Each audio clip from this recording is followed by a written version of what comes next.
निर्मल सेन विजय जी महाराज साहब के चरणों में कोटिशा वंदन। नमो लोय सव्व साहुनम। इस लोक के समस्त साधु साध्वी भगवंतों के चरणों में कोटि कोटि नमन। पूज्य गुरु महाराज अनंत कीर्ति जी महाराज साहब, पूज्य गुरु जी पुण्य निधि जी महाराज साहब, मेरे मन के सिंहासन पर विराजित आज कहती हूँ जिन्हें बुआ महाराज साहब कल से बनेंगे जो मेरे गुरु मैया, ऐसे पूज्य साध्वी श्री प्रणिधान निधि जी महाराज साहब के चरणों में कोटिशा वंदन। यहाँ पर उपस्थित मेरे दीक्षा महोत्सव पर आशीष बरसाने वाले पूज्य आचार्य भगवान श्री हार्दिक रत्न सुरेश्वर जी महाराज साहब, पूज्य पन्यासवर श्री हीरचंद्र विजय जी महाराज साहब, पूज्य पन्यास श्री अरुण विजय जी महाराज साहब, गणिवर्य श्री नए पद्म सागर जी महाराज साहब एवं पन्यास प्रवर श्री महेंद्र सागर जी महाराज साहब के चरणों में कोटिशा वंदन। उपस्थित साध्वी वर्या श्री विश्वपूर्णा श्री जी महाराज साहब, दर्शन प्रिया श्री जी महाराज साहब, महीना श्री जी महाराज साहब, कृतार्थ निधि श्री जी महाराज साहब के चरणों में कोटिशा वंदन। उपस्थित 25वें तीर्थंकर स्वरूप सकल श्री संघ को सादर प्रणाम। छोटों को ढेर सारा प्यार। आज आप क्या सुनने आए हो? प्रवचन तो खूब सुने होंगे, उपदेश तो शायद मुझसे ज़्यादा सुने होंगे क्योंकि काफ़ी मेरे वडील हैं। क्या सुनना चाहते हो?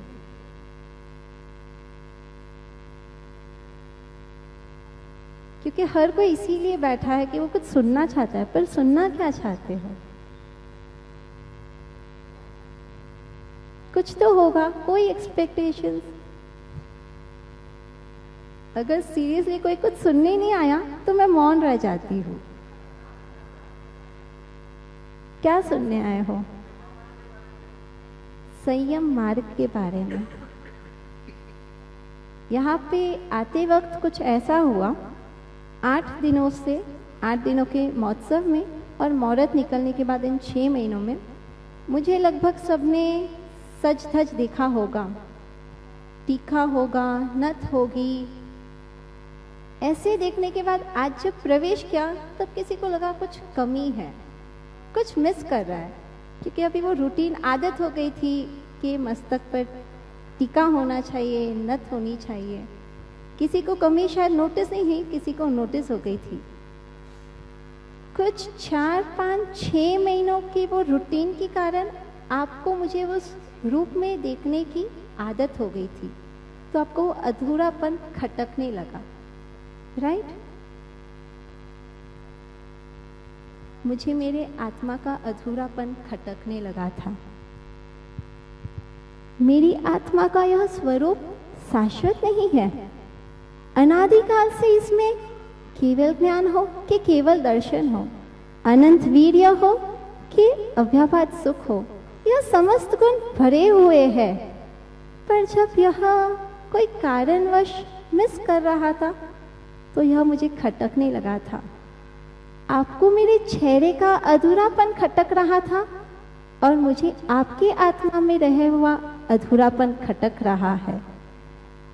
यह अधूरापन देखकर शायद ऐसे कह जाओगे कि कुछ मिस कर रहा था, पर हम मुमुक्षुओं को संयम पथ पर अग्रसर होकर यह चाहूंगी कि कल आप यह कह जाओ, हमारी आत्मा में कुछ मिस हो रहा है, कुछ है जो कमी का अनुभव करा रहा है, कुछ है जो हमें हमसे दूर कर रहा है। यह संयम मार्ग एकमात्र गुरु के चरणों में रहकर परमात्मा की आज्ञा पालन करने के लिए नहीं है, पर स्वयं को पाने का है, स्वयं की पहचान करने का है, स्वयं को अनुभव करने का यह मार्ग है।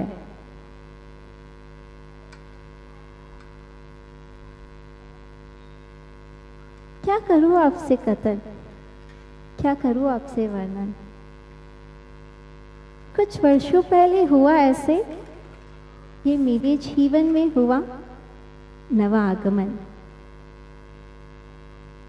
नन्ही सी परी बनकर दांतेवाडिया परिवार में जन्म पाया।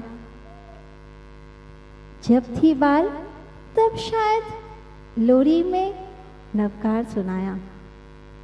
नवकार के उन शब्दों में तभी से धर्म की श्रद्धा एवं धर्म करने की जिज्ञासा जगाई। नाम भी दिया तो ऐसे कि उस पर खरा उतरने की आस जगाई। कहते थे मुझे सोनू, क्योंकि वो जानते थे सोने से भी ज्यादा तेजस्वी बनना है इस भव में। कहा गया मुझे शिखा, क्योंकि वो जानते थे परमात्मा के इस उत्तम मार्ग को अपनाना है भविष्य में।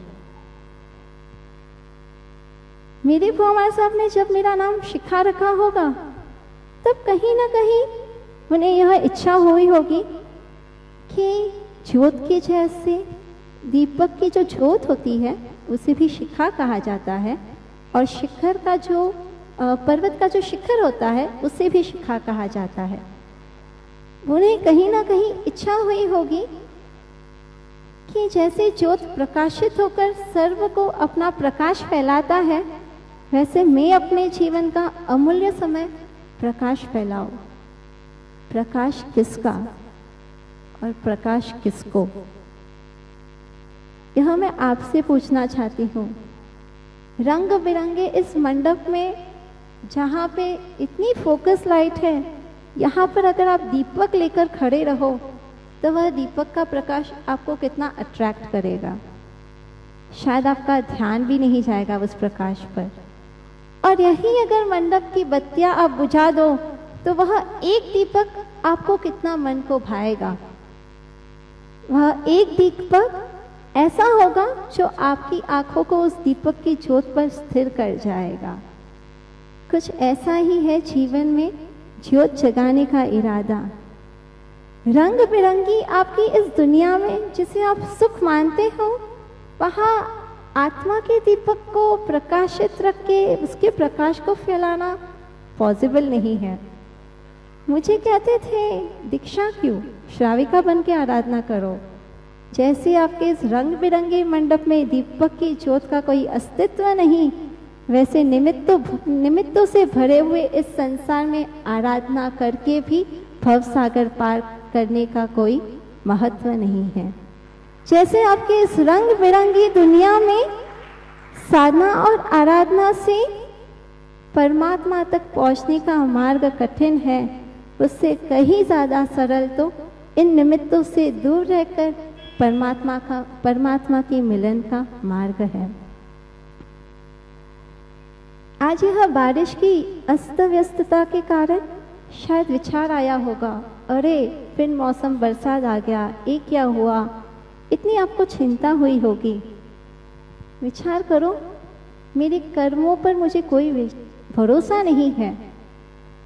ऑन सेफर साइड कुछ ऐसा चाहिए था कि जब कर्मों की वृष्टि मुझ पर ऐसी हो कि वो बर्फ के ओले चुभने लगे, तब एटलीस्ट कोई वाटरप्रूफ कवर होना चाहिए। और वह वाटरप्रूफ कवर क्या है पता है? मेरे परमात्मा का यह शासन जिसमें वीति धर्म का छत्र बताया गया है। मेरे परमात्मा का यह संयम मार्ग जिसमें प्रभु ने खुद कष्टों को सहन करने की ताकत बताई है। और मेरे प्रभु का यह मार्ग तो इतना उज्जवल है कि यह बारिश कितनी भी टपके पर यह छत्र कभी डगमगाएगा नहीं। यह बारिश कितनी भी टपके, यह वीरती का छत्र कभी हिलेगा नहीं। यह बारिश कितनी भी टपके, मन में रहा हुआ वैराग्य कभी उतरेगा नहीं। बस बढ़ता ही जाएगा, बढ़ता ही जाएगा, बढ़ता ही जाएगा। स्टैंडर्ड 7th की बात है, जब मुझे भुआ मार साहब संस्कृत पढ़ा रहे थे, तब वो संसारीपने में पिंकी भुआ के नाम से मैं उनको बुलाती थी। तब वो संस्कृत पढ़ा रहे थे, तब उसका इंटरेस्ट नहीं था, पर सहज एक हाँ ठीक है वडील है, उनकी इच्छा है तो पढ़ना चाहिए। तब लगभग 20-30 पाठ संस्कृत के किए, फिर लगा नहीं यार ये अपने बस की बात नहीं है, कुछ समझ में नहीं आ रहा है। फिर जैसे जैसे उनके वैराग्य की तरफ कदम बढ़ते गए, उनका गुरु भगवंतों के साथ रहने का अवसर ज़्यादा होता था, इसलिए मुझे उनका सानिध्य कम मिलने लगा। स्टैंडर्ड 10th में भुआ महाराज साहब की दीक्षा का महोत्सव हुआ आहोर नगर में। आज भी मुझे वो दिन याद है, आज भी मुझे वो पल याद है जब गुरु माँ ने अपने हाथ में रजोहरण लिया था, तब आनंद से अश्रु निकल आए थे। उन्हें ऐसा लग रहा था कि बस सारे बंधन आज ही छूट गए हैं, सारे कर्म आज ही टूट गए हैं और कुछ ही पल में वो मोक्ष पहुंचने वाले हैं। वैसी खुशी उनके चेहरे पे झलक रही थी। उस खुशी को देखकर सहज एक बार के लिए ऐसा लगा कि प्रभु, क्या यह मार्ग, यह खुशी मुझे कभी मिल सकती है? पर वो ऐसा होता है ना, आपके स्मशान या वैराग्य जो मंडप तक तो टिकता है और भोजन मंडप तक जाते जाते उतर जाता है।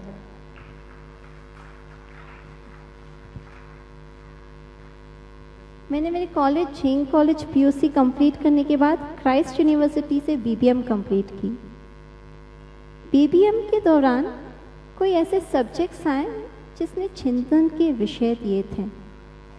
इकोनॉमिक्स में एक लॉ है, आप लोगों को लगता होगा कि प्रवचन सुनने से या परमात्मा के पदार्थ बहुत पढ़ते हैं तो वैराग्य आ जाता है, गुरु भगवंतों के पास बहुत जाते हैं तो वैराग्य आ जाता है।